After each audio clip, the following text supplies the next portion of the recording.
Sir, kami lang dalawa ni Sir Tonyo yung nakakaalam kung saan yung lugar ni Daga. Kung pulis nga talaga yung tumangay sa kanya, ibig sabihin... Enriquez, pwede ba itigil mo na yung iniisip mo? Alam ko na yan eh.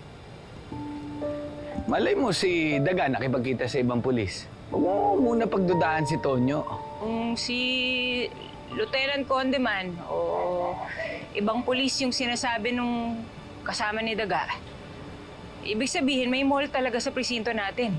Enriquez, ang importante, i-discuss na lang natin lahat ni Chief pagbalik. Bok. Oh, Bok. Sir Tonyo, ang ginagawa mo dito?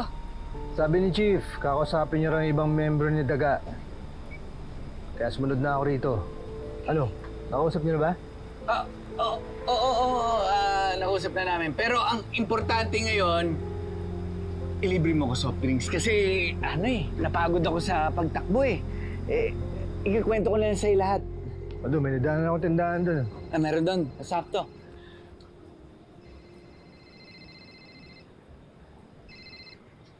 Hello? Ma'am Bobby, si Selena to. Selena?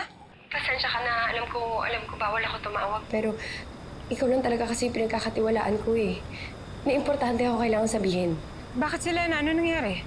Ngayon ko lang naalala. May nabanggit sa akin si Sunny na meron daw galamay si Amo sa kapulisan. Tapos sabi niya, yung tao daw na yon, pinagkakatiwalaan talaga ni Amo. Mag-iingat ka.